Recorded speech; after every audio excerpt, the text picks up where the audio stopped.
มาสนทนากันหลายวันโมเมนต์มาสอนเด้อ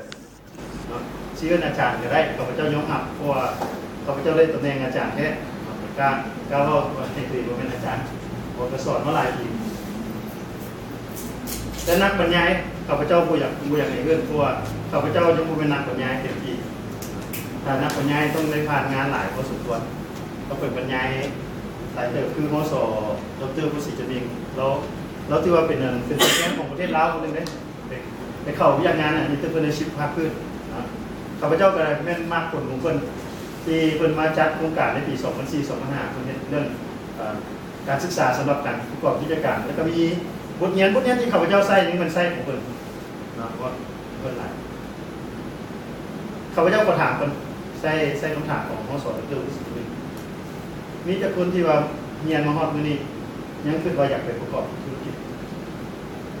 อยากเป็นเจ้าของธุรกิจแท้จริงยังอยากอยู่เนาะที่ว่าเขาเห็นข้อมูลได้ยังไง1 2 3 4หรือว่ากำลังเก็บธุรกิจอยู่แล้วพัฒนาแผนธุรกิจตัวเองอยู่นี้บ่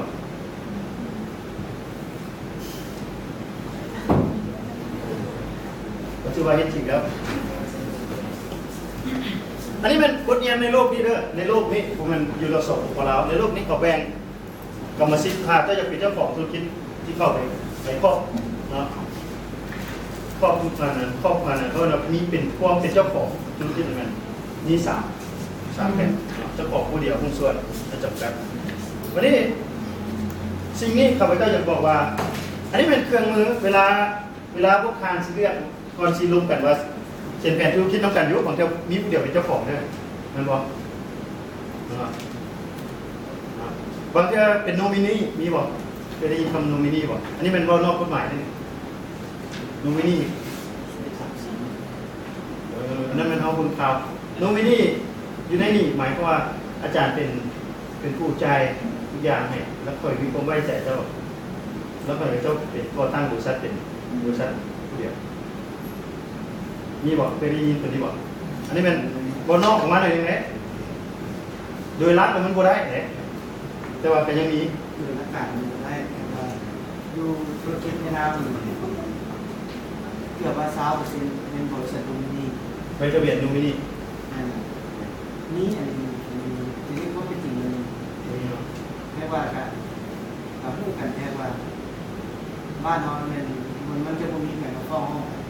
นั่นคืออยู่ตามเทศมีการแข่งขันสูงในงานตลาดใกล้แข่งขันแต่มันมีการพูดแข่งเรื่องว่าเขาจะพยายามสอบคนตัวนี้เพื่อทำลายกันอันนี้เป็นแบบการทำลายตัวนี้เป็นงานเกี่ยว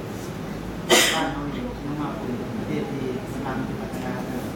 หลายประเทศธุรกิจเงินเขาในวันมันเสียที่เขาเป็นเน้นตัวจริงข้าพเจ้าว่าเพื่อจริงเพื่อให้พวกท่านเข้าใจรูปวันพวกท่านจะไปอ่านข้อมูลกฎหมายต่างพวกท่านจะต้องปฏิบัติตามกฎหมายเพราะบ้านเราเรียนต้องเรียนตามแล้วมันมีและเวลาเขาสิเป็นเลือกนะอันนี้มันในเนื้อแท้ในการบริหารความเป็นเจ้าของเจ้าต้องมีข้อพิจารณาอยู่ในนี้ว่าเขาจะเลือกรูปแบบอะไรเช่นว่าปัญหาการสั่งตั้งเป็นอย่างบางทีเขาให้ผู้ใดออกเป็นชื่อบางทีมันเป็นปัญหาการสั่งตั้งที่ง่ายกว่าสะดวกกว่าแต่ว่าเขาเป็นหุ้นน้ำเจ้าอยู่แล้วอันนี้เป็นหุ้นปากหุ้นสัญญาย้อนว่าเอาเห็นแผนธุรกิจน้ำกันเขาเซลล์มันกันเองแม่บอกเขาเซลล์มันกันแล้วเพราะว่าเอาเจ้าก็ได้พิจารณาย้อนว่าถ้าเขาเลือกผู้แบบผู้เดียวนี้เขาไปจดทะเบียนวิสาหกิจไปเข้าถึงเป้ากฎหมายส่งเสริมธุรกิจขนาดน้อยขนาดกลางเข้าไปได้ผลประโยชน์อย่างไงชีวิตฟุตโฮมนี่อย่างไปจดทะเบียนนี่เป็นธุรกิจขนาดน้อยขนาดกลางกฎหมายมันก็บอกขนาดของธุรกิจอันนี้เขาไปเบิ่งแกะมันพวกท่านได้มีข้อพิจารณาตรงนี้บอกเวลาวางงานยอดผลกำไรที่ได้รับในแต่ละปีได้รับแต่ละปีด้วยตัวเลขธุรกิจได้วางแผนตัวนี้บอกได้พิจารณาตัวนี้บอกเวลาเขาไปก่อตั้งธุรกิจเขาสิเอาธุรกิจเขามีข้อได้เปรียบเนี่ยเข้าไปสภาพแวดล้อมในห้องการที่ห้องการส่งเสริมธุรกิจขนาดน้อยขนาดกลางได้มีห้องการนึงให้คำปรึกษาโอเคสมมติเราลงทะเบียนเป็นธุรกิจขนาดน้อยขนาดกลางมีผลประโยชน์รัฐบาลช่วยผู้ยืมถึกได้เงินหน่อยได้บอลได้พิจารณาการเงินบอล เขาได้ฟ้องเหตุผลตัวที่ว่าเวลาเขาวางแผนอันนี้มันเขาเจ้าให้ข้อมูลเนี่ยอันนี้มันให้ข้อมูลโบเป็นมีความจริงเนาะมีอาจารย์เขาเจ้าเขาแต่ว่ามีคนจำนวนนึงมีอันผู้เห็นเนาะเรามาจากโครงการส่งเสริมดูที่ขนาดนั้นนี่เนี่ย ตัวการโลกของผีนะจะมีของการอยู่บนไหน เพราะว่า กลมไหมอาจารย์ เดี๋ยวนี้มันซื้อบัสเด้อซื้อมันเขาเจ้าลืมซื้อแล้วเดี๋ยวนี้เขาหาจะตั้งไหม ปลากองทุนปลาเขาจะมีกองทุนนะกองทุนนี้ใกล้สิบเปิดแล้วเราจะมีกองทุน5 ปีต่อแล้วบ้านนี้อีก2 ปีเนาะจะต่ออีกนะคะอยู่อันนั้นเนี่ยอยู่ข้างบ้านจีนนะก็หนาว่าจะพูดนะ แล้วอาจารย์ ไม่หลับ สัญญาณที่มันทำให้ ถ้าข้าพเจ้าแนะนำเลยเวลาทานที่เขียนแผนธุรกิจพวกทานอาจจะได้บอกอินเข้าไปถามข้าพเจ้าเรื่องตัวนี้จะเป็นประโยชน์หลายเลยข้าพเจ้าเบิ่งแม้แต่ไปฝึกอบรมนี่ข้าพเจ้าเดี๋ยวนี้ที่ข้าพเจ้าประกาศสมมติไปฝึกอบรมตัวโดมข้าพเจ้าจ่ายให้แต่ครึ่งหนึ่งก็ถือว่ามันอยู่ในแผนถ้าแผนท่านมีการพัฒนาคนหรือว่าเจ้าของธุรกิจพนักงานเจ้าจะให้พนักงานเจ้ามีความสามารถทางด้านตัวนี้ยอดชิ้นที่ต้องการอ่านอยู่ในกฎหมายของเขาคืออาจารย์นั่นข้าพเจ้าว่าอะไรว่าเงินลงทุนในตรงนี้เท่าไหร่เป็นพวกเงินไขของธุรกิจขนาดน้อยขนาดกลางหรือเปล่าหรือว่าจะไปกันตัวใหญ่ๆเลยสายผู้พันทางด้านอำนาจเวลาทานซีไว้ใจผู้ใดผู้หนึ่งเป็นโนมินีมันมีอำนาจในขณะนี้บางทีโนมินีก็มีปัญหาเลยโนมินีเขาจะไปเจอบางเคสหนึ่งค่อยเอาเงินให้เจ้าไปเฮ็ดเดี๋ยวเจ้าเอาไปเฮ็ดแล้ว เจ้าโทษมาอย่างก่อนเพราะว่าเจ้าถูกต้องกับกฎหมายแต่ว่าค่อยบ่ถูกต้องก็จะเอาเงินคืนได้นั่นแหละนี่นะแล้วเอานั่งนุ่งกันดีนะตัวอย่างเหมือนโอ้ยไปเฮ็ดแท้เอาเจ้าไปตั้งซะเอาเงินให้ก็จะเอาเงินกันได้ฉะนั้นมันต้องพิจารณาว่าสิทธิอำนาจเขานี่มีตัวหน้ากฎหมายมีตัวหน้าขาหุ้นเขาคือแนวไหนเราต้องลงกันเลยอันนี้ก็หมายเวลาเราสิวางแผนเราลงกันได้สายพวกอายุการของธุรกิจการสืบต่อผู้เดียวเป็นเท่าไหร่มันมีหรอกแล้วเขาต้องได้แลกเอกสารใหม่ในกรณีผู้เดียวตายหรือว่า เขาอยากถามอันท้ายผู้พันผีนะ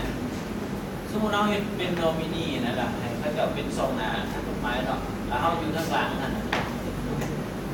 แล้วเขาไปเห็นอีกชั้นยาหนึ่งรวมกันเป็นชั้นใดก่อน แต่ว่าเวลาเจ้าออกเข้าไปอยู่ในถ้าเจ้าเกิดมีข้อขัดแย้งแต่ว่าสัญญานั้นเวลาถ้าเจ้ามั่นใจว่าถ้าสัญญานั้นที่เขียนก็แล้วแต่ปากเราก็แล้วแต่มั่นใจว่าผู้นั้นสิเป็นที่ทำประกันว่าเอาเวลาเขามีปัญหามาเราเคลียร์เงินแล้วก็จะแจ้งเวลาคันพวกเกิดข้อขัดแย้งก็ไม่มีปัญหา ในกรณีมันเกิดต้องรับกฎหมายอะไรที่ฟังตัวใดดีตัวเขาเห็นสองอัน ขึ้นน้ำเนื้อในสัญญาว่าสัญญาทางด้าน แต่ก็มีผล คือเวลาสัญญาสัญญาขั้นตอนมันถ้าเอาหลักการเลยหลักการมันต้องมีน้องนักกฎหมายมาเขียนเป็นให้จะต้องไปรู้ระเบียบศาลเนาะไปได้ยินเนาะไปได้ยินบอกขณะเจ้าตรงนั้นนะสมมติว่าเขาตกลงกันปากกันว่าตัวเป็นการกู้ยืมเขาส่วนตัวซะเวทสัญญากู้ยืมกันเส้นกันคัดแนงเส้นกันกู้ยืมเพื่อตัวต้องจ่ายดอกเบี้ยเขาตัวนี้เนาะแล้วตัวธุรกิจตัวต้องได้เงินหลายครับแล้วเส้นไรดอกเบี้ยให้เราหลายครับยังหลายเลยแต่บัดมาปฏิบัติเห็นไหมอย่างนั้นแหละเยอะเลยเท้าในห้องฟอกเห็นอะไรบางทีเราได้ตามที่เขาเล่ากันเลยนะก็ไปห้องฟอกเช่นเนี่ยกับห้องฟอกแบบมันมีข้อหนึ่งกับข้าพเจ้าที่ว่าอยู่ในการกับปัญญาข้าพเจ้ากันมันมีกฎหมายตัวหนึ่งของเราเป็นกฎหมายว่าด้วยการแก้ไขข้อขัดแย้งทางด้านเศรษฐกิจเวลาเขาผู้เข้าใจกันนะมันมีการไล่ให้ว่าเจ้าที่ไปลงกันระดับไหน มีจากสื่อในนี้เขาเข้ามากฎหมายมาด้วยการแก้ไขข้อขัดแย้งด้านเศรษฐกิจนอกศาลมีนอกศาล มีนอกศาลระหว่างขึ้นตัวมีก่อนสมมติว่าการลงกันกับหุ้นแล้วอย่างที่ได้สิบุญญาณสิบุญเป็นลงกันในหุ้นนี่นะว่าเขาที่ไปแก้ไขข้อขัดแย้งเขาจะเอาไปเนี่ยมันเป็นตัวการในการเป็นบ้านก่อน หรือว่าเอาสภาพการค้าเอาผู้ที่ว่าเขาบริษัทเขาไปจดทะเบียนอยู่ต้องเรียกว่ามันมีข้อไปแล้วเพื่อนอีกนะพี่บอสระดับของหนี้สินเนาะข้อจำกัดด้านกฎหมายคือข้าพเจ้าว่าเราเสียบนะซึ่งนี่อันนี้เป็นสิ่งที่เราต้องไปสอบข้อมูลมาเลยเนาะข้อมูลคือทางสอบถามข้าพเจ้านี่เป็นสิ่งที่ดีนั่นนึงหรือว่าเขาเป็นสอบถามนักกฎหมายเพราะเขาต้องไปใส่เครื่องมือเลยเขาเป็นนักบริหารธุรกิจเขาต้องไปใส่เครื่องมือทางกฎหมายว่าก็จะมีข้อมูลอะไรค่าคนขึ้นนี่มันได้เพราะนี่มันเข้าเป้าเวลาเขาประกอบเจ้าของผู้เดียวถือว่าถือสิทธิ์ผู้เดียวเนาะเพียงขอใบอนุญาตที่จะเป็นนี่ค่ะพวกการสามารถไปอ่านได้แต่ว่าเวลาพวกการได้ลงกันบอกได้วิเคราะห์เวลาถ้าเขาจะเป็นเรื่องก่อตั้งธุรกิจเป็นของผู้เดียวคอยเห็นผู้เดียวซะสิพวกเจ้าเป็นธุรกิจมอบให้ก่อสร้างเป็นเห็นผู้เดียวเขียนมาแล้วก็ยังเป็นสร้างตั้งบริษัทเดียวก็วิเคราะห์ก็ดีจะตั้งได้ไงเลิกกิจการยังไงก็อยากเศร้าเป็นอำนาจผู้เดียวตัดสินความหมายมันหรือว่าให้ความพอใจสูงไม่ได้ว่าผู้เดียวได้บริหารก็ได้กำไรมันผู้เป็นคนไปภาคภูมิใจไม่ได้ว่าหรือว่าผลกำไรทุกอย่างเป็นของเจ้าของมีอิสระภาพในการตัดสินใจเขาได้ว่าได้ขึ้นถึงตัวนี้เวลาเขาเป็นกายไล่เข้าไปก่อตั้งธุรกิจอันนี้เขาต้องได้ขึ้นแล้วก็แยกระหว่างข้อเสียมันเกิดที่นี้อันนี้เป็นข้าเจ้าว่ากันอยู่ในตัวโลกว่ายุ่งยากในการเพิ่มขึ้นอันนี้เราได้บางทีมันยากหรอกเป็นดูมินี่คือจากว่าแล้วว่าไปให้ผู้ใดผู้หนึ่งย่อออกเงินให้แล้วก็เฮ็ดได้เลยแต่ที่จริงแล้วเวลาไปประกอบเป็นเจ้าของมาเนี่ยนะจะไปขอคืนขออย่างต่างๆเจ้าแม่นผู้เดียวอายุการของการดำเนินธุรกิจมีจำกัดแล้วก็เจ้าของธุรกิจมีภาระในมีสิทธิจำกัดสอบคืนที่นี่ข้อใดเพราะเป็นข้อเสียของการเป็นเจ้าของผู้เดียวอันที่หนึ่งขอยุ่งยากในการลงทุนขออายุการดำเนินธุรกิจมีจำกัดขอเจ้าของธุรกิจมีภาระในสิทธิจำกัดก็เลยกุมง้อป่ะเจ้าของธุรกิจมีอิสระในการตัดสินใจนี่สำคัญสิ่งที่เหตุผลเนาะเหตุผลก็คือว่าเจ้าของถือว่าเจ้าแม่นั่นCEO ใหญ่ที่สุดในบริษัทละที่ทางจะไปก่อตั้งในแบบธุรกิจมันนอกมันมีอำนาจการตัดสินใจวันนี้หุ้นส่วนมันอย่างเนาะประกอบทุนที่จริงแล้วข้าพเจ้าจะบอกในนี่เลยเป็นหุ้นส่วนหรือแมนบางแค่ถ้าน้องว่าอยู่ตัวหน้ากฎหมายมันมีคำมันแต่ว่าทางว่ากันอยู่ในว่าเขาต้องลงกันแล้วที่ธุรกิจน้ำกันนี่นะลงกันนี่ได้บอกง่ายบอกง่ายเนาะง่ายบอกคือว่าคิดว่าเขาเป็นโนมินีนะเขาย่อของเงินอย่างไรนะข้าพเจ้าคิดว่าขั้นกรณีมาว่าเรื่องกฎหมายกันในเรื่องนี้เดี๋ยวยึดละพวกเราโอเคละยากเจ้าผู้มั่นใจเขาบอกเนี่ยนั่นบอกแต่มันมีเครื่องมือหนึ่งที่เป็นค่าว่าท่านอยากประกอบธุรกิจอยากเป็นมืออาชีพเขาเรียกว่าสัญญาเนาะใครจะเป็นประกอบนักประกอบธุรกิจที่เป็นมืออาชีพเลยท่านต้องเริ่มมีการตกลงกันไว้อย่างดีสัญญานั้นจะศักดิ์สิทธิ์หรือว่าศักดิ์สิทธิ์หรือละเอียดหรือว่าบอกกับจะแจ้งมันก็ต้องมีเครื่องมือบึกมันสิบึกอันนี้มันเครื่องมือเวลานั้นคือนักพระเจ้าหลวงเวลาทานไปก่อตั้งลงกันในเนาะโอ้ได้ไอเดียดีด้วยแนวก่อสร้างแผนธุรกิจมาพร้อมกันเลยอยากไปก่อตั้งพยายามออกเครื่องมือพวกนี้15ไปวัดนักกฎหมายมาเขียนให้กันแล้วแต่ แล้วก็ไปวัดใจของผู้ที่จะมาสัญญานะเขาก็แล้วแต่จะต้องไปวัดกันมันว่าต้องงานที่เห็นจะแจ้งว่าชิดเนี่ยอันนี้มันเช็คลิสต์เดินภาษาอังกฤษว่าเช็คลิสต์ทางภูมิของผู้ทางกฎหมายข้าพเจ้ามั่นใจข้าพเจ้ากับภูมิเป็นสิฮู้กฎหมายเมื่อทุกวันบูฮู้แต่ว่าเวลาเขาสัญญากันเขาบีของพวกนี้แต่ละพยายามเว้าแต่ละส่วนให้ชัดแจ้งเรื่องสัญญาการประกอบแม้แต่กฎหมายเวลาเขาสิบเอ็ดยูสอบเวลาเขาสิบเอ็ดตัวตั้งนะมันก็มีกันเจ้าหน่อยเขาก็จะเวลาผู้การสิบเอ็ดตัวตั้งเป็นบริษัทหุ้นส่วนในฟอร์มมันมีในฟอร์มเดี๋ยวชิบเบิ้งเยอะก่อนเอาไปก่อนนะจะต้องไปเบิ้งรายละเอียดมีเส้นว่าเนาะการถอนเงินและเงินเดือนของแต่ละขาหุ้นข้าพเจ้าว่ากรณีเฟซบุ๊กมาก็อีกครั้งมาร์คซักเคอร์เบิร์กเอาเงินปีละดอลแต่เก่าเป็นเงินเดือนเป็นเดือนละดอลอันนี้เป็นอินโนเวชันเลยข้าพเจ้าถือว่าเป็นอินโนเวชัน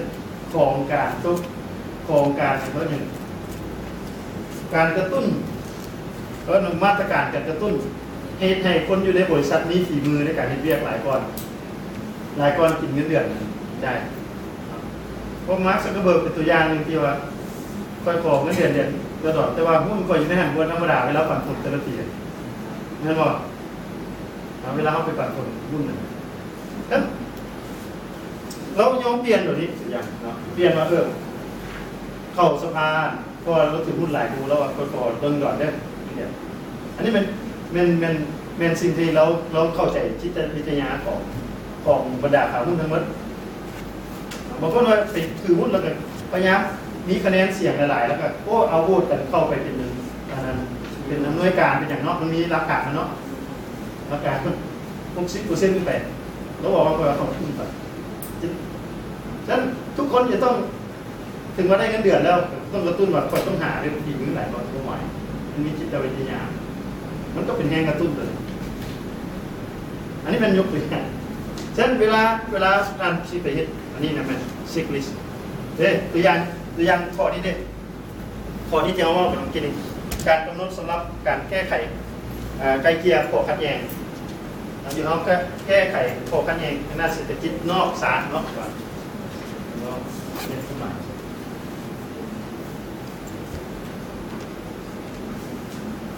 ข้าพเจ้าต้องได้อ่านข้าพเจ้าบ่อ่านด้วยเพราะว่าอ่านมีข้อมูลเลยเนาะมีบอกอ่านได้บอกได้เนาะแล้วเวลาอยู่ในรูปแบบบริษัทหุ้นส่วนมี2หุ้นที่โดดเด่นมากก็หุ้นสามัญกับหุ้นจับการวิธีการแบ่งปันเงินปันผลเขาได้ว่ากันอยู่ในแผนธุรกิจก่อนได้เขียน